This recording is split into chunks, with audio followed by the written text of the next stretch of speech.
दोस्तों, अगर आपको स्टॉक मार्केट सीखना है तो Amazon पर जाकर आप हमारे बुक पढ़ सकते हैं या तो Udemy पे जाकर आप हमारे वीडियो कोर्सेज भी देख सकते हैं। Hello friends, welcome to our channel learn stock charts to earn. दोस्तों, ये पर्टिकुलर वीडियो में हम एक इंट्राडे की ट्रेडिंग स्ट्रैटेजी देखेंगे जिसमें हम सेक्टर स्पेसिफिक मूवमेंट किस तरह से चल रही है वो देखने की कोशिश करेंगे। यानी कि कौन से सेक्टर में अपसाइड में मोमेंटम दिख रहा है और कौन से सेक्टर में डाउन साइड में मोमेंटम दिख रहा है वो हम समझ लेने की कोशिश करेंगे। उसके लिए जो सेक्टर के इंडाइसेस रहते हैं उसको हम देखेंगे। उसी के साथ ओवरऑल मार्केट का जो सेंटिमेंट है उसको हम देखने की कोशिश करेंगे। मार्केट के सेंटिमेंट के साथ जो सेक्टर परफॉर्म कर रहा है उसमें हम इंट्राडे में ट्रेड करने की कोशिश करेंगे। रिस्पेक्टिव सेक्टर में जो भी स्टॉक्स आते हैं उसमें से हम एक स्टॉक सिलेक्ट करेंगे और उसके बाद वो स्टॉक के चार्ट पे हम previous day high low breakout की स्ट्रेटेजी अप्लाई करके ट्रेड करने की कोशिश करेंगे। ओवरऑल ये किस तरह से होने वाला है हम धीरे धीरे आगे जाकर देखेंगे और फाइनली मैं एग्जाम्पल के जरिए भी आपको बताऊंगा कि किस तरह से ये मोमेंटम बनता है और किस तरह से एक बढ़िया स्टॉक इंट्राडे के लिए सिलेक्ट किया जाता है जिसमें हम बढ़िया रिटर्न इंट्राडे बेसिस पे ही कमा सकते हैं। तो चलिए अभी आगे बढ़ते हैं। तो पहले हम देखते हैं सेक्टर स्पेसिफिक स्टॉक सिलेक्शन। तो सेक्टर स्पेसिफिक स्टॉक सिलेक्शन किस तरह से किया जाता है वो हम पहले देखते हैं। तो उसके लिए हमें पहले हमारा जो ओवरऑल मार्केट है उसका सेंटिमेंट हमें समझना होगा कि निफ्टी किस तरह से ट्रेड कर रहा है, अपसाइड में जा रहा है या डाउन साइड में जा रहा है वो देखना है। उसी के साथ बैंक निफ्टी हमें देखना है। उसी के साथ अदर इंडाइसेस किस तरह से आईटी रहेगा, फार्मा रहेगा, राइट, मीडिया रहेगा, फिर ऑटो रहेगा। अलग अलग इंडाइसेस हमें देखने की वो किस तरह से ट्रेड कर रहे हैं। निफ्टी अगर बियरिश है और उसी के साथ जो अदर सेक्टर स्पेसिफिक इंडाइसेस है उसमें से ज़्यादातर इंडाइसेस हमें निफ्टी के डायरेक्शन में बियरिश ही दिख रहे हैं तो हमें बियरिश ट्रेड लेने का सोचना है। यानी कि मान लीजिए कि निफ्टी बियरिश है और अदर जो इंडाइसेस है उसमें से मान लीजिए कि 10 इंडाइसेस है, इस तरह से हम कंसिडर करते हैं, उसमें से 7 इंडाइसेस हमें गिरावट में ट्रेड करते हुए दिख रहे हैं तो हमें सेल ट्रेड लेने का सोचना है।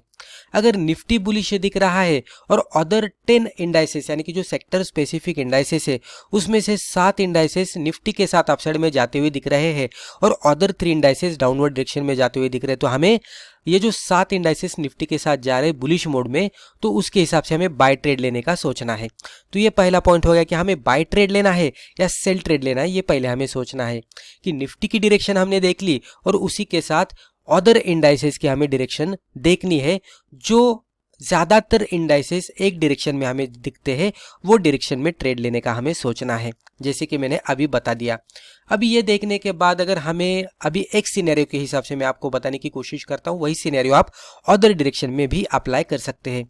मान लीजिए निफ्टी हमारा बियरिश मोड में ट्रेड करता हुआ दिख रहा है, उसी के साथ यहाँ पे मल्टीपल इंडाइसेस है, लेकिन एक एग्जाम्पल के तौर पर मैं आपको यहाँ पे बता रहा हूँ कि 10 इंडाइसेस में से 7 इंडाइसेस आपको डाउनवर्ड डायरेक्शन में ट्रेड करते हुए दिख रहे हैं। यानी कि 7 सेक्टर स्पेसिफिक इंडाइसेस यानी कि आईटी रहेगा, फार्मा रहेगा, ऑटो रहेगा, बैंक रहेगा, राइट, मीडिया रहेगा। तो अलग अलग जो सेक्टर के इंडाइसेस रहते हैं तो उसमें से 10 में से 7 इंडाइसेस निचले साइड में ट्रेड करते हुए दिख रहे हैं और हमारा निफ्टी भी निचले साइड में ही ट्रेड करता हुआ दिख रहा है। उसके हिसाब से हमने सोच लिया कि हमें अभी जो ट्रेड लेना है वो सेल साइड का लेना है, यानी कि हमें यहाँ पे शॉर्ट सेलिंग करनी है। तो पहले तो हमें पता लग गया है कि हमें इंट्राडे में ट्रेड करना है, वो भी सेल के हिसाब से, यानी कि डाउनवर्ड डायरेक्शन में ट्रेड लेना है। अभी कौन से सेक्टर में ट्रेड लेना है उसका हमें एनालाइज करना है। अभी जो 7 इंडाइसेस हमें दिख रहे हैं कि जो निफ्टी के साथ डाउनवर्ड डायरेक्शन में ट्रेड कर रहे हैं उसमें से एक इंडाइसेस हमें सिलेक्ट करना है।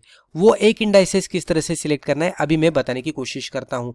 यहाँ पे देख लीजिए ये 7 इंडाइसेस है, उसको हमें क्या करना है। अभी ये फर्स्ट इंडाइसेस में भी 0.25% नीचे रहेगा, राइट। एग्जाम्पल के तौर पर मैं यहाँ पे बता रहा हूँ, एक इंडाइसेस हमें 3% ज़्यादा गिरावट देता हुआ दिखेगा, यानी कि यहाँ पे एक एग्जाम्पल के तौर पर ये पैनिक फॉल यहाँ पे दिख रहा है और यहाँ पे थोड़ा सा फॉल हमें दिख रहा है। तो इसको सॉर्ट करना है। सॉर्ट करने के बाद हमें इस तरह से दिखा कि 3% वाला ये सबसे नीचे है, फिर ये 2% वाला, फिर ये 1% वाला, ये 0.25% वाला, इस तरह से करते करते ये 0.25% वाला ये निचले साइड में ट्रेड करते हुए दिख रहे हैं।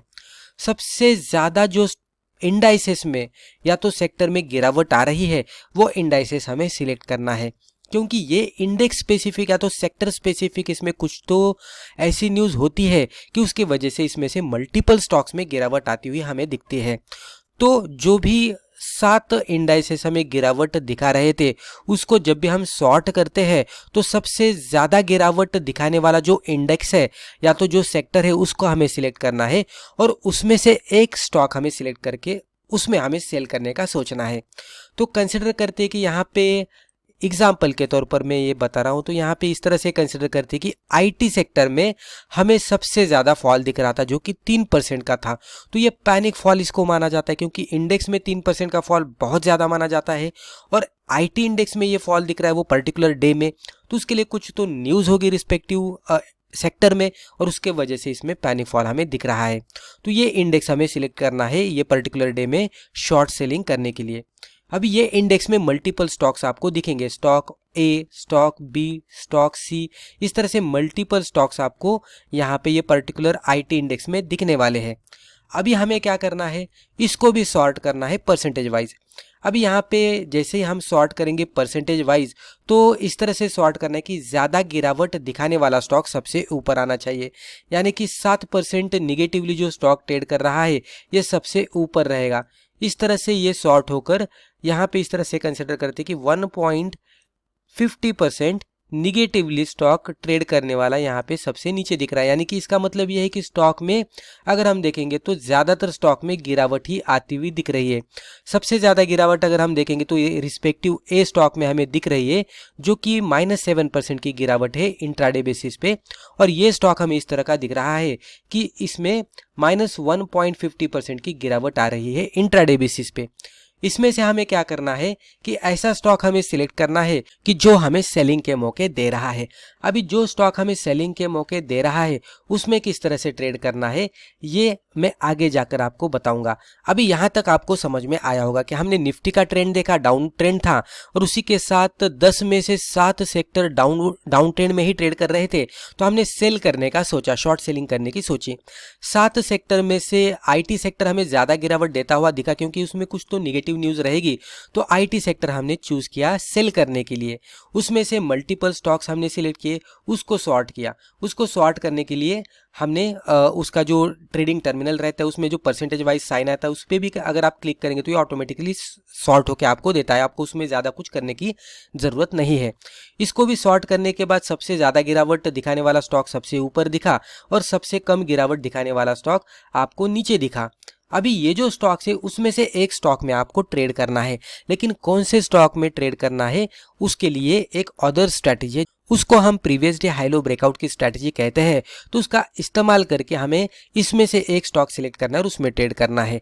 डेफिनेटली आप इमीडिएट बेसिस पे मार्केट ओपनिंग पे ये ट्रेड मत कीजिएगा, थोड़ा 9:30 के बाद भी आप इसमें ट्रेडिंग के मौके ढूंढ सकते हैं। तो वो किस तरह से करना है स्टॉक में, अभी यहाँ से मान लीजिए कि आपको 10 स्टॉक मिल गए, उसमें से एक स्टॉक में आपको सिलेक्शन करके उसमें शॉर्ट सेलिंग करनी है। तो वो किस तरह से करना है हम अगली स्लाइड में देखते हैं। तो यहाँ पे हमारा नेक्स्ट पॉइंट है हाउ टू ट्रेड। अभी यहाँ पे हम देखेंगे एग्जैक्टली हमें ट्रेड किस तरह से करना है। तो जैसे कि मैंने कहा था कि हमने सेक्टर में से ये कुछ स्टॉक इस तरह से stock A, stock B, stock C, stock D, इस तरह से हमने स्टॉक ढूंढ लिए जो कि सॉर्ट करने के बाद हमें इस तरह से मिले कि जो सबसे ज़्यादा गिरावट दिखा रहा था स्टॉक ये यहाँ पे सबसे ऊपर हमें देखने को मिला, और जो स्टॉक कम गिरावट दिखा रहा था ये स्टॉक हमें नीचे देखने को मिला। ये एग्जाम्पल के तौर पर मैं इस तरह से ये लिख रहा हूँ, ये थोड़ा ऊपर नीचे हो सकता है। अभी इसमें से हमें एक स्टॉक सिलेक्ट करना है और उसमें ट्रेड करना है। तो स्टॉक सिलेक्शन करने के लिए हमें previous day high low breakout की जो स्ट्रैटेजी है उसका इस्तेमाल करके हमें स्टॉक सिलेक्शन करना है। अभी ये जो हर एक स्टॉक हमें दिख रहे हैं उसका जो प्रीवियस डे की कैंडल है उसको हमें देखना है और उसका हाई लो मार्कआउट करना है। अभी यहाँ पे मैं इस तरह से एक सिनेरियो आपको बताने की कोशिश करता हूँ। मान लीजिए प्रीवियस कैंडल है, ये कैंडल का इस तरह से ये हाई है और ये इसका लो है। अभी हम कंसिडर करते कि ये जो कैंडल हमने मार्कआउट की है ये रेड कलर की कैंडल है, प्रीवियस कैंडल भी इसकी रेड थी, यानी कि प्रीवियस डे में भी इसमें फॉल देखने को हमें मिला था। अभी हमें क्या करना है, ये पर्टिकुलर कैंडल का हाई और लो मार्कआउट करना है। हालांकि हाई मार्कआउट करने की ज़रूरत नहीं है, हमें लो मार्कआउट करना है क्योंकि इसमें हमें सेल साइड में ट्रेड लेना है। अभी हमें क्या करना है, जो भी स्टॉक हमें यहाँ पे मिले थे, मान लीजिए हम ये 4 स्टॉक कंसिडर करते हैं, stock A, stock B, stock C और स्टॉक डी, इस तरह से 4 स्टॉक है, इनमें से एक स्टॉक में हमें शॉर्ट सेल लेना है। तो हमें क्या करना है कि ये स्टॉक के प्रीवियस डे के जो कैंडल थे उसका हाई लो मार्कआउट करना है। मार्कआउट करने के बाद ऐसा स्टॉक हमें ढूंढना है कि जो स्टॉक इसका प्रीवियस डे का लो ब्रेक कर रहा है, क्योंकि हमें शॉर्ट सेलिंग करनी है, क्योंकि मार्केट सेंटीमेंट निफ्टी देखेंगे तो सेल साइड में है और उसी के साथ मल्टीपल इंडाइसेस देखेंगे तो वो भी सेल साइड में है। तो जब भी मल्टीपल इंडाइसेस के साथ निफ्टी सेल साइड में दिखता है और पर्टिकुलर सेक्टर हम फिर सिलेक्ट करते हैं सेल करने के लिए, तो उसमें से भी मल्टीपल स्टॉक्स हमें सेल साइड में दिखते हैं तो हमें डेफिनेटली सेल ही करना चाहिए, क्योंकि मोमेंटम सेल साइड में है। तो जब भी मोमेंटम सेल साइड में रहता है तो उस तरह का माहौल हम जब भी कैप्चर करते, तो उस तरह के माहौल में जब भी हम शॉर्ट सेलिंग करते हैं तो एक बहुत ही बढ़िया मोमेंटम कैप्चर करके हम एक तगड़ा रिटर्न कमा सकते हैं। उस तरह की सिचुएशन हमें मिलती है। तो इसलिए हमें ये पूरा माहौल सेल साइड में दिख रहा है, बेयरिश दिख रहा है, तो हमें सेल साइड का ही सोचना है। तो इवन ये स्टॉक ऊपर जाकर प्रीवियस डे के हाई को ब्रेक करेगा तो हम इसमें बाय नहीं करेंगे, हमें सेल का ही सोचना है। तो मान लीजिए कि ये चार में से एक स्टॉक प्रीवियस डे कैंडल का लो ब्रेक करता है और इस तरह से ब्रेकआउट देकर निचले साइड में क्लोज आउट देता है। अभी यहाँ पे स्टडी करने के लिए ये प्रीवियस डे की कैंडल थी, इसको फिर हाई लो मार्कआउट करने के बाद हमें 5 मिनट के कैंडल में इसको कन्वर्ट करना है। तो प्रीवियस डे का हाई लो मार्कआउट करने के लिए आप डेली कैंडलस्टिक का पहले इस्तेमाल कर सकते हैं, उसका हाई लो मार्कआउट कर सकते हैं। और जब भी आपको ट्रेडिंग करनी हो तो ट्रेडिंग डे में हाई लो आपको मिल जाएंगे इस तरह के हॉरिजॉन्टल लाइन के जरिए। ट्रेडिंग डे में आपको 5 मिनट के कैंडलस्टिक का इस्तेमाल करना है और जो 5 मिनट की कैंडलस्टिक प्रीवियस डे के लो को ब्रेक करती है, ये ऊपर वाला हाई है और नीचे वाला लो है, तो जब भी लो को ब्रेक डाउन देती है क्लोजिंग बेसिस पे, तो उसके बाद हमें ट्रेड लेना है। इसके हाई के ऊपर हमें स्टॉप लॉस लगाकर इसके लो के नीचे एंट्री करनी है और हम इसको राइड करेंगे ट्रेलिंग बेसिस पे। ट्रेलिंग आप अलग अलग तरीके से कर सकते हैं। इवन 5 मिनट का कैंडलस्टिक जैसे ही अगला प्रिपेयर होगा तो इसके हाई के ऊपर आप ये स्टॉप लॉस शिफ्ट कर सकते हैं। इस तरह से भी आप ट्रेलिंग कर सकते हैं, या तो कोई मूविंग एवरेज इस्तेमाल करके उसके हिसाब से भी आप ट्रेलिंग कर सकते हैं। ट्रेलिंग स्टॉप लॉस हिट होने के बाद आप एग्जिट कर सकते हैं, या तो आपका 1:2 का टारगेट आएगा तब आप एग्जिट कर सकते हैं। तो इस तरह से सिंपली आपको पहले मार्केट का सेंटीमेंट देखना है, समझना है, उसके अकॉर्डिंग आपको सेक्टर सिलेक्ट करना है कि जो मार्केट के सेंटीमेंट के हिसाब से ज़्यादा मोमेंटम दिखा रहा है उसमें से पर्टिकुलर स्टॉक सिलेक्ट करना है और उस पर आपको previous day high low breakout की स्ट्रैटेजी इस्तेमाल करके ट्रेड करना है। तो इसमें मोमेंटम के साथ रिजल्ट मिलने की संभावना रहती है और यहाँ पे थोड़ा स्टॉक सिलेक्शन के लिए टाइम लग सकता है, लेकिन आपको ज़्यादा गड़बड़ी में ये नहीं करना है। 9:30 के बाद थोड़ा टाइम देकर ही आपको ये करना है। कोई स्टॉक मिस होता हुआ दिखेगा, कोई स्टॉक में आपको एंट्री मिलेगी, लेकिन जो भी स्टॉक में एंट्री मिलेगी उसमें से ही स्टॉक का सिलेक्शन करके उसमें ही ट्रेड करना है। अगर ये मौका चला गया, आपने देखा स्टॉक और स्टॉक ऑलरेडी यहाँ तक आया है, तो इसको छोड़ देना है, इसमें ट्रेड नहीं करना है। जो स्टॉक आप जब भी देख रहे हैं तो ये क्राइटेरिया में जब भी बैठ रहा है स्टॉक तो उसमें ही ट्रेड करना है। तो ये आपको देखना है और उसके अकॉर्डिंग ट्रेड करना है, राइट। तो इसके हिसाब से ट्रेड करेंगे तो आपको अच्छा खासा रिजल्ट मिलेगा, क्योंकि एंट्री पे स्टॉक मिलेगा। तो इस तरह से करेंगे तो डेफिनेटली आपको फायदा होगा। अभी यहाँ तक आपको स्ट्रेटेजी समझ में आई होगी। अभी अगले स्लाइड में मैं थोड़ा चार्ट के एग्जाम्पल के जरिए आपको बताने की कोशिश करता हूँ। अब हम यहाँ पे स्ट्रेटेजी एग्जाम्पल देखते हैं। अभी यहाँ पे मैं खाली चार्ट के जरिए आपको बताने वाला हूँ। यहाँ पे ये लॉजिक आप स्टॉक में भी अप्लाई कर सकते हैं। अभी अगर आप देखेंगे तो ये प्रीवियस डे का चार्ट यहाँ तक था। ये इसका हम कंसिडर करते कि यहाँ पे ओपनिंग हुआ था। ये 5 मिनट का कैंडलस्टिक चार्ट है। हमने डेली चार्ट पे इसका हाई लो मार्कआउट किया था, तो ऊपर वाली जो हॉरिजॉन्टल लाइन है उसका हाई है और ये इसका नीचे वाली हॉरिजॉन्टल ट्रेंड लाइन इसका लो है। ये 5 मिनट का फिर उसको हमने कैंडलस्टिक चार्ट में कन्वर्जन किया है। फर्स्ट 5 मिनट की कैंडल थी और ये लास्ट 5 मिनट की कैंडल थी, वो रिस्पेक्टिव प्रीवियस डे की। ये कैंडल से हमारा आज के दिन का ट्रेड शुरू हुआ। अब यहाँ पे अगर आप देखेंगे तो 9:30 के बाद अगर हम देखते तो एग्जैक्टली हमारा यानी कि यहाँ पे हम ये स्टॉक को देखते तो ये ट्रेड नहीं बनता, लेकिन फिर भी समझाने के लिए मैं आपको यहाँ पे बताने की कोशिश कर रहा हूँ। तो एग्जैक्टली ये स्टॉक में क्या हुआ, फर्स्ट 5 मिनट के कैंडल पे ही ब्रेकडाउन हुआ। जैसे ही ब्रेकडाउन होता है इसके लो के नीचे एंट्री, हाई के ऊपर स्टॉप लॉस, और आपको राइड करना है तब तक, एक तो 1:2 का रिस्क रिवॉर्ड मिले तब तक, या तो जैसे ही ये कैंडल प्रिपेयर होती है तो यहाँ से स्टॉप लॉस शिफ्ट करके आपको ये कैंडल के हाई के ऊपर लगाना है। जैसे ही अगली कैंडल बनती है इसके हाई के ऊपर स्टॉप लॉस लगाना है, फिर अगली कैंडल बनती है इसके हाई के ऊपर स्टॉप लॉस लगाना है। जैसे ही आपका ट्रेलिंग स्टॉप लॉस हिट होगा आपको एग्जिट करना है। या तो कोई मूविंग एवरेज का आप इस्तेमाल कर सकते हैं, जब तक मूविंग एवरेज के नीचे है तब तक आप राइड कर सकते हैं। जैसे ही कोई कैंडल ये मूविंग एवरेज के ऊपर जाती हुई दिखती है और क्लोज आउट देती है तो आपको एग्जिट करना है। या तो सिंपली 1:2 का टारगेट जब भी आपको मिलता है तो वहां पे एग्जिट करना है। तो अलग अलग तरीके से आप एग्जिट कर सकते हैं, राइट। तो यहाँ पे ये एग्जांपल में देखेंगे तो फर्स्ट 5 मिनट के ही कैंडल पे ब्रेकडाउन मिलता हुआ दिखा है, तो यहाँ पे भी ट्रेड सेटअप बना है, लेकिन 9:30 के बाद में आपको ये ढूंढने की कोशिश करना है। इस तरह से क्यों बता रहा हूँ, क्योंकि यहाँ पे आप थोड़ा सा देख सकते हैं कि जो पहली कैंडल हमें मिली थी वो बहुत बड़ी कैंडल थी। जनरली क्या होता है कि जो पहली 5 मिनट की कैंडल रहती है वो बहुत बड़ी रहती है, तो इस तरह के कैंडल पे अगर रिवर्स होकर ये स्टॉप लॉस को हिट करता है तो बहुत ज़्यादा लॉस होने की संभावना रहती है। तो थोड़ा हमें वेट करना है, और 9:30 के बाद अगर ये सिनेरियो बनता है तो वहाँ पे अगर हम ट्रेडिंग करेंगे तो थोड़ा बेहतर होता है। वो सिनेरियो किस तरह से बन सकता है कि मान लीजिए कि ये फर्स्ट 5 मिनट की कैंडल ऐसे बनी ही नहीं और ये स्टॉक इस तरह से ट्रेड करते करते 9:30 के बाद मान लीजिए कि 9:40 पे अगर ये ब्रेकडाउन वाली कैंडल बनाता है, तो यहाँ पे ये छोटी सी कैंडल रहती है और इसके लो के नीचे अगर हम एंट्री करके हाई के ऊपर स्टॉप लॉस लगाते हैं तो हमें अच्छे खासे रिस्क रिवॉर्ड के साथ एक ट्रेड सेटअप मिलने की संभावना रहती है।